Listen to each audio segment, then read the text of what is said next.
Well, welcome everyone to our panel discussion, The Future is Yours, which offers an introduction to the opportunities to be found in a career in management system standard auditing and other professions within conformity assessment. I'm Mike Richmond of Exemplar Global, your host and moderator for this event. Today I'm joined by a terrific panel of deeply experienced and knowledgeable professionals from our very own company. Andrew Baines is our president and CEO, Adam Maxwell is technical director, and Wendy Edwards is our project director. So Andrew, Adam, and Wendy, thanks for joining us. Okay, Mike. Thanks, Mike. All right. Well, now during the course of this session, for all of you out there, we're going to be exchanging ideas. We're going to be challenging each other's assumptions, and we're going to hopefully provide a little insight to you into what you need to know if you're considering a career in audit. So without further ado, let's dive right in and get to today's session. All right. So the first question is kind of a basic one. What is management system auditing? And Andrew, I'm going to start with you. What's management system auditing? Thank you, Mike. It's an interesting question. It's something that's evolved over many decades, in fact, actually, from when there used to be originally inspectors in manufacturing premises to a move towards what we call quality assurance rather than quality control. And management systems were developed in order to give confidence that the products that were being produced would be to specification, and that anything that wasn't to specification would be identified and segregated and reworked or discarded. Management system auditing was variations of different styles of auditing to be able to assure that that's what's actually happening. And there are different styles, as I say. One is internal auditing, which is where you audit yourselves and make yourself satisfied that what we think is doing is what's happening. Third-party auditing is external, fully independent people coming in and having a look at what you're doing, look at how you're doing it today, look at your records from the past, on the basis of that being able to extrapolate forward a degree of confidence in what you're doing there. And you'll notice I've missed out a middle one, which was a second-party auditing, which is supply chain auditing. So when you go and look at your suppliers that are sending you raw materials to make sure that they're suitable when they come in. It's a simple answer for a complicated question in many respects, because it's as varied as it is to the number of operations are out there. Whereas this was often manufacturing in the first instance, it now applies to anything. It could be service sector, it could be products, it could be education, it could be healthcare, any number of things. There's a requirement, let's say it's a standard that is developed by the international community. The individual organisation develops their system on how to comply with that international standard. Then, of course, management system auditing is the auditor going in to look at the organisation's processes to see how well, or indeed if they actually comply with the requirements of that standard. So that's where the management system auditing comes into it. I think at its most basic level, it's like, are we doing what we said we would do? And is what we said we would do, does that meet the requirements, whatever they are we may be meeting? So as an auditor, you're going in there to look at evidence to verify the organisation is essentially doing what they have said they were going to do. It might be worth pointing out at the start here, Mike, guys, that what we're talking about for people who are just starting out in their career is in disciplines like quality or environmental management systems or health and safety management systems or food safety management systems, information security. We're not talking about auditing in financial senses. We're not actually talking about product auditing either, which is a different style again. So management systems are, as we've mentioned, across a range of disciplines of different styles that you might qualify for or not. And as you plot a career pathway, these are all avenues that are open to somebody that's just starting out in auditing. Well, it's an excellent segue, because I was going to ask all of you about this idea, because many of the people I think that are watching this particular segment we're having today are probably, again, at the start of their careers in this space. They probably have attended recently an Exemplar Global Certified course. One of our trainers, an Exemplar Global Certified recognized training provider, has provided a course. So maybe they had a course in quality assurance, as you mentioned, or environmental or food safety, or what have you, many of the different subsectors. So the question is then, where do you go from there? Okay, you took a course, you learned maybe a few things about the basics. So you know, if you want to pursue this, what else do you need to do to maybe begin a career as an auditor? Well, I'll take a stab at that because I may have been auditing longer than any of the guys here, but I think the path that I trod would be not dissimilar to most people's even now. Sent off to do an auditor training course for reasons of finding out about what the management system was, what the requirements were, and so on, with no intentions of it ever being a career. In fact, just going back into my own company, which for me was a dairy company, food manufacturing, in fact, laboratory quality control. Now, I'm talking 30 odd years ago. And at that time, there was only quality management system. That was the first of them. But what happened for me was after emigrating, I saw an advertisement for an auditor for a certification body.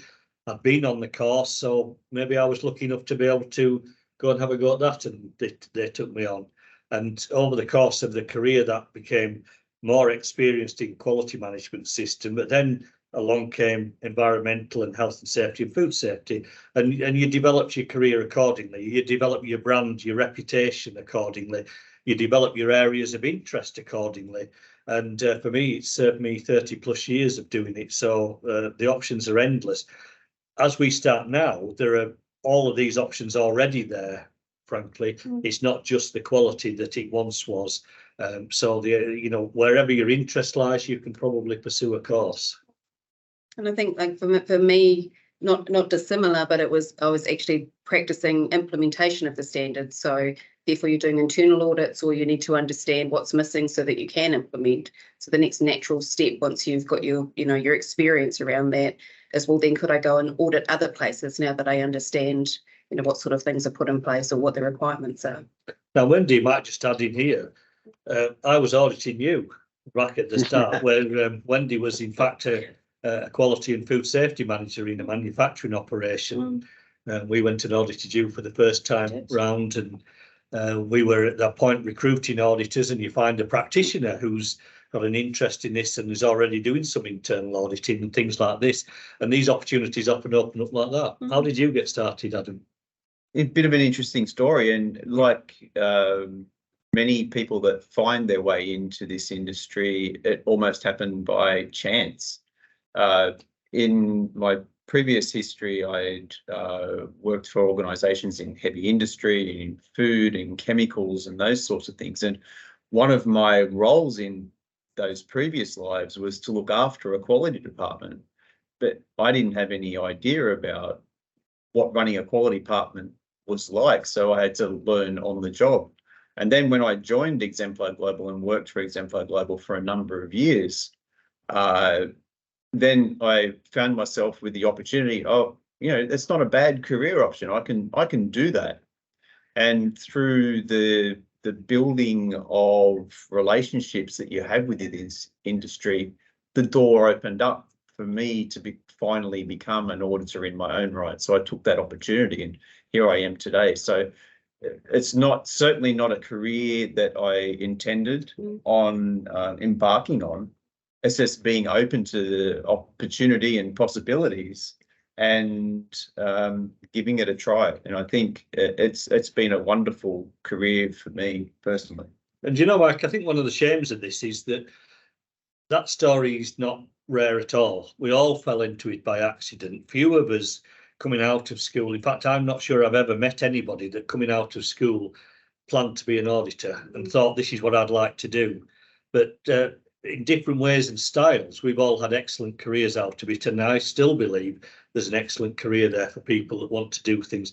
You don't have to do it all the time. Maybe you do it part-time, maybe you do it contractor, maybe you do it as a consultant and a trainer as well as a practitioner and an auditor.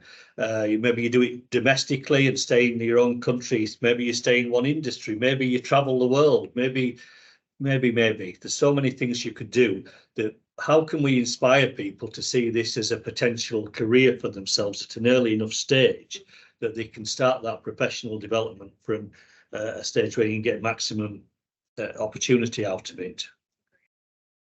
And I think that's an excellent point, because if when you hear the stories, and having spoken to a lot of auditors myself over the course of time, you hear a very similar story where many times they're an auditee themselves, is how most get started. You're audited, probably do some internal audits, and then you begin to meet people, build a community that say, hey, you're good at this. You have an ability to look at information and convert it into usable, actionable actions that you then can take to improve an organization. And maybe you want to do this as a career, and it's a great career. I mean, I think that if you're have the right attitude toward it, and you want to do this kind of work, it can take you all over the world. You can make good money. It's really interesting work. Again, you have to be curious. You have to like to ask questions and dig up those answers. So with that, it's kind of a jumping off point. What do the three of you think have been kind of over your careers the things that you were most pleasantly surprised about that you were able to kind of evolve into? Well, the first thing for me, Mike, is starting right at the beginning. I mentioned before, I saw an advertisement for a certification body wanting auditors. This was in New Zealand, where I still live. And I would be just about 30, early 30s, a long time ago, as I said. And when I was offered the job, I thought, God, they must be desperate. They must be scraping the bottom of the barrel, taking somebody like me. And I spoke to people that became friends and colleagues after that, and they all tended to think the same, actually. We tended to think you needed to know everything. You needed to be an expert about everything. And you don't. You need to be curious. You need to be interested. You need to have empathy. You need to have soft skills, as well as sometimes some technical skills. But for me, it's more the soft skills part of it. What was fascinating in doing this was you went and found out all sorts of new things. You went to places that you never even thought about before. Why does that work like that? How does this work? Telling somebody just the other day, one of the most interesting things that I ended up auditing was a cemetery and crematorium. I'd never thought about these things before, but there's a whole set of management systems being applied to ensure it's appropriately controlled. I would never have had access to that or exposure to it if I hadn't have been lucky enough to get that first opportunity. So I think the thing is to believe in yourself, to believe in your capabilities, and to explore what you have to offer and have a belief in that. Now, as you look back, let me ask you guys, if you forgive me for saying you've got some decades of auditing underneath your belts, Mike asked us what you were most pleased about, but what difference do you think you've made to the organisations that you've audited, perhaps to individuals, to inspire them, perhaps to facilitate trade or to the performance of a business? What have you felt that you've taken out of it? It's funny you asked that question, Andrew, because I take great pride in seeing, as an auditor, you go to locations and you look for evidence of the implementation of what they do.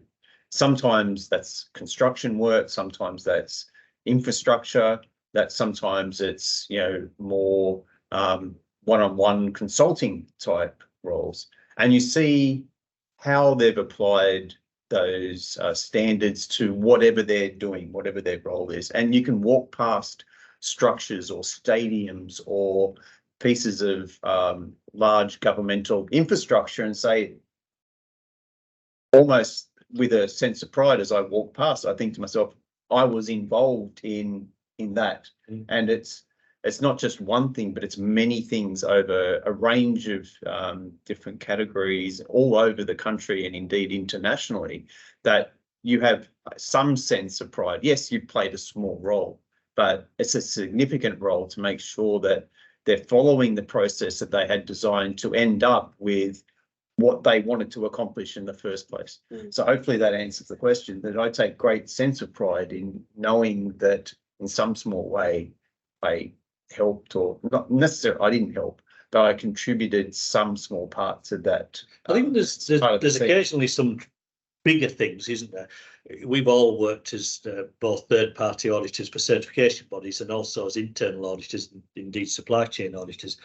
And there's lots of incremental little bits that you do, but occasionally you'll go past a health and safety hazard and you'll save somebody from breaking a leg or tripping over or whatever it might be.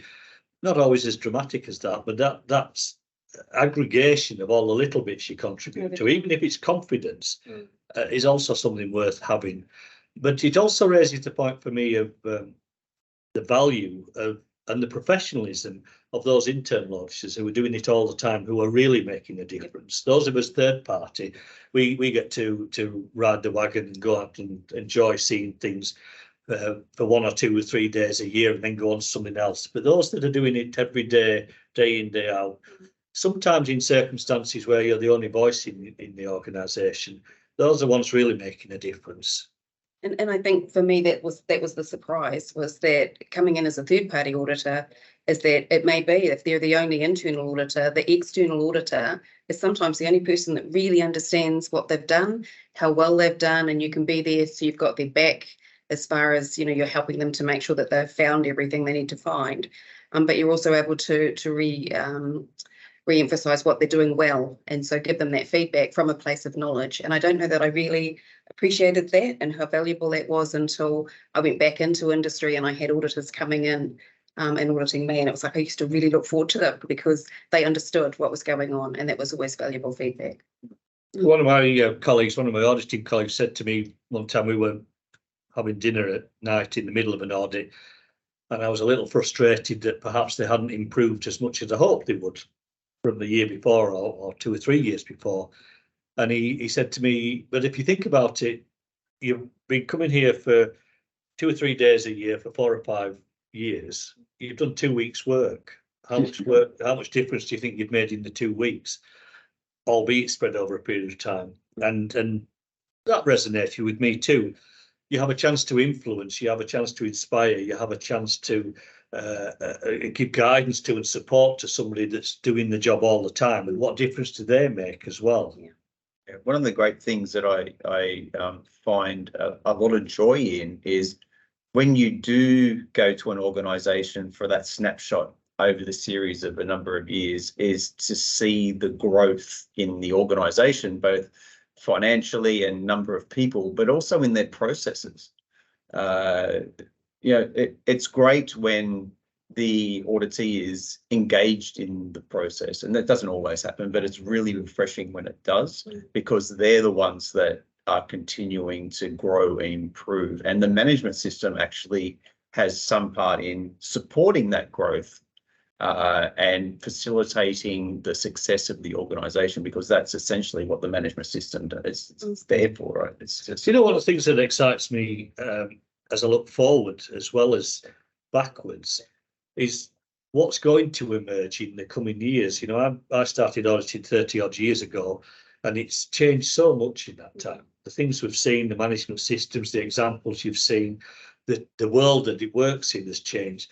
To cite, but one thing is technology. The emergence of technology to be audited is what's being used out there, as well as what we could use. And if I wasn't thinking of retiring in a few years' time, I'd love to know what's coming down the track in terms of how could you use technology to help you do this. And if you were a young person just starting this out, who's much more familiar with technology than than perhaps my generation have been, I could just be really quite excited about what's going to happen in this industry in the times to come. And it's interesting you say that, because as much as this is a technical field, and it's technology is a big part of it, it really is a people-based business. I mean, it really is a business that involves talking to people and asking questions and getting along and doing all that. So from that perspective, one word that I always hear a lot is community. You know, we want to build community. Auditors should be a part of a community. So along that vein, how can people that are, again, just starting out here, how do you find community? How do you find mentors? How do you find role models that you want to emulate? And that's a hard thing sometimes when you're new in any field, to walk up to somebody and say, hey, why did you do it that way? I don't understand, or can you help me? Or, that to me is really what the core of this business is about, is that kind of hand-to-hand interactivity where you get some knowledge and you share it as well. We have 3 purposes. We're a not-for-profit organisation, Mike, and we've got 3 purposes. One is to certify people, auditors and other professionals. Second is to certify organisations that train those people. And the third is to encourage the ongoing professional development of those that we work with. And Wendy alluded to this a little earlier. You come out of that training, you go back into your own organisation, you're often maybe the only one who's doing this, or one of a smaller group. You can be somewhat isolated within there, and yet the assistance is there, the community is there. There are thousands, tens of thousands, probably hundreds of thousands of others around the world that are going down that path that you're just embarking on, that can help you know what's coming up. How did you deal with this? What happened there? And we pride ourselves on building such a community that you can engage with to find those other things, to find that professional development, to find people that you can relate to in the same disciplines, either technically or in the soft skill areas.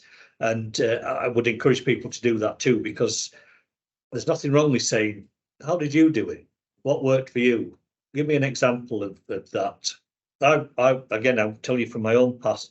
When I started auditing, I was on, I don't know, my 5th or 6th audit.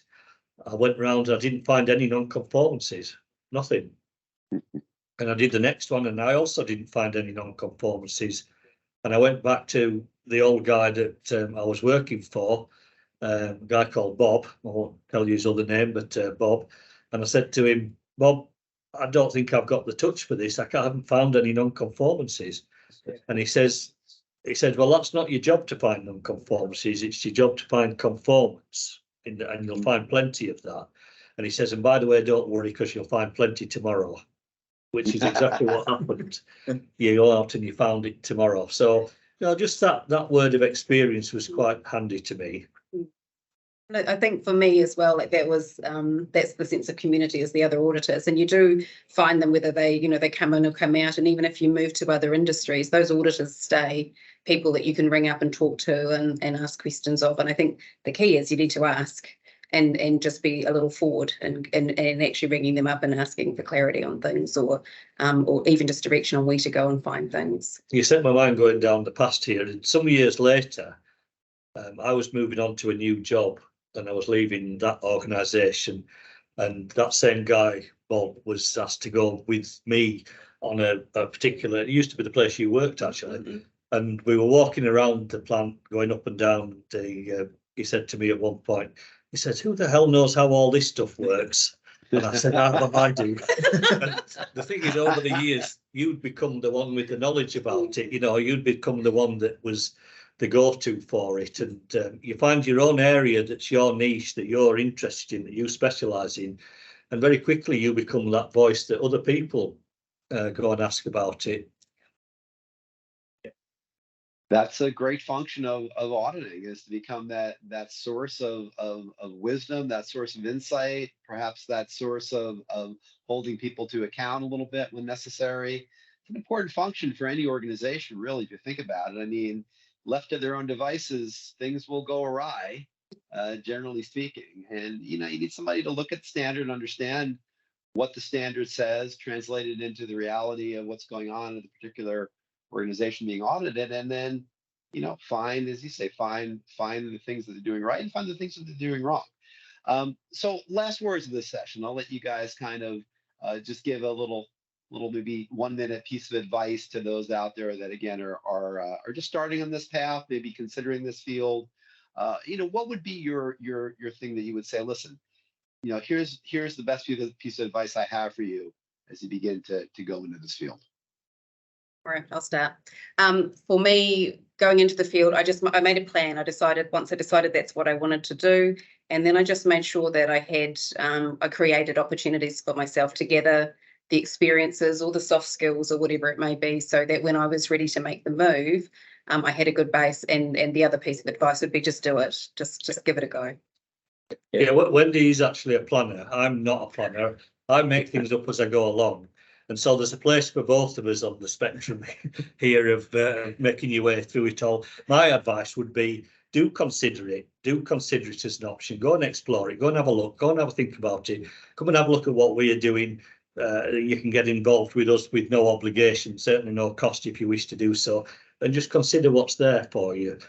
what's in the community, what are the anecdotes and stories, and have a go. See if you like it. You might be good at it. Yeah, believe in yourself, I think, is a key takeaway for me. When I look back on the situations that were around in my life at that particular time, it's just, do you, don't you, do you? Yeah, I will, and make that decision and just go with it. You don't have to jump in entirely. You can dip your toe in the water if you're a little bit more cautious, but try it out. It can be a very rewarding and interesting position. As you say, Adam, it doesn't have to be all or nothing, does it? That's you don't right. have to give up your job and go and be an auditor all the time. You can be a contract auditor. You can be a technical specialist. See, there's plenty you could do to have a goal long before you have to give that total ongoing commitment. And even if you do, you can always mix and match your other career options with auditing as well. It doesn't have to be 100%. Even when you do commit to it, to have a career in auditing, it doesn't have to take over 100% of your active day-to-day activities. You've both done that, haven't you? You've been the practitioners and trainers and consultants as well. So, Mike, before you wrap up on us, you've asked us lots of questions. Let me ask you one. Have we inspired you to become an auditor? You have. You always do. I mean, I Good speak answer, to you guys Mike. all the time, and you've never failed to inspire me to do a lot of things. So thank you for that. And we have said a lot, the three of you and me as well. Now we want to hear from those that are watching us today. You're watching us on demand. Just write us, visit us at exemplarglobal.org, write us, and ask us the questions you want to know about this field. It's an interesting field. It's an excellent career pathway. We would love to show you what it's all about and answer the questions you may have. So please write us when you can, and we'll get right back to you. And with that, thank you all for watching. Thank you, Andrew. Thank you, Wendy. Thank you, Adam, for joining us today on this session. It was great. It was fun. Hopefully you all enjoyed it as much as I did. And we'll be back at you soon with another session very soon. So thanks again for joining us.